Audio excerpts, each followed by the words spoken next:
First Adam, second Adam. And when he really wants your attention, he calls your name twice. Moses.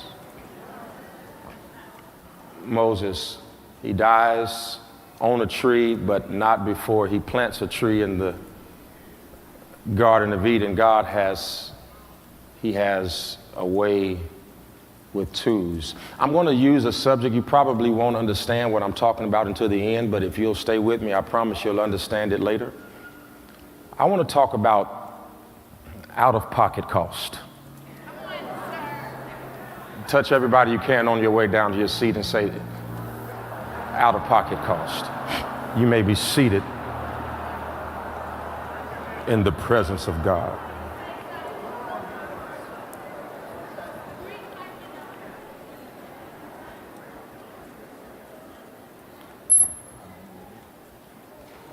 The book of Hebrews, for those of us who hold true to the faith, the premise of faith, has what I like to call great gravity. Great gravity as it pulls on the trustworthiness of historical scrutiny. This epistle in particular has been specifically vindicated by and large because it doesn't have prevalent authorship, that is to suggest we do not know who penned this epistle. It has vindicated itself for the way in which it bridges history and the way it bridges the law and grace. The way it has vindicated itself and has earned its right in the canon of the Word of God.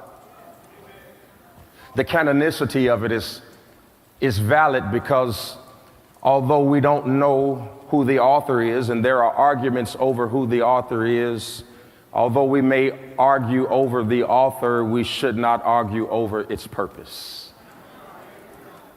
Its purpose is to get us from the place where those of us who through the law were not provided citizenship into the kingdom.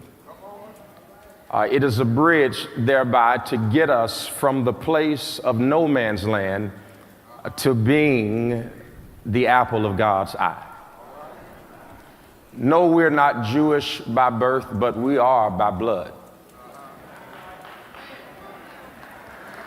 For God, through this book, shows us that he has bridged the gap between the Jew and the Gentile. And in the last day, he would pour out his spirit upon all flesh, and your sons and your daughters shall prophesy.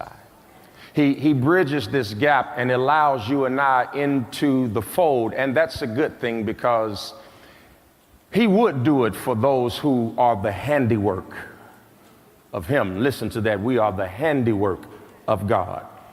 Don't miss that, because everything else God ever created, he spoke. Let there be light, light, he spoke it. I will create every beast and fowl, and he spoke it. When he created the trees, he spoke it. When he created the stars and placed them in their specific sockets, he spoke it. When he called the sun to rule the day and the moon to rule the night, and covered the earth in green carpet and tacked it down with a specificity of flowers, and then mirrors himself as the lily of the valley, because the lily, being the tallest flower, hangs its head. No wonder he's the lily of the valley, because he hung his head. As he does this, no wonder he bridges the gap, because everything else God has created, he has spoken. But when he got ready to form man, he bends down into the dust and creates us. I thought I'd tell you today, you're the only thing God ever touched. Everything else he spoke, and it echoed off of the abyss, but you, he intentionally created, and you are the handiwork of God. Touch somebody and say, you're touching what God touched. There is, yeah, that ought to be a good thing. You look at the book of Hebrews and you see that there is an argument about who wrote it. Some suggest that Paul wrote it. Some argue that Apollos wrote it. Some argue that Luke wrote it. Some argue that Barnabas wrote it. Some argue that an unknown Alexandrian Christian wrote it. And although we might argue about who wrote it, we don't have to argue about the purpose. For even though the fingerprint is missing of the writer, the blueprint of the author is in progress. They were on the treadmill trying to make progress, and even though they were tired, they were in the same place.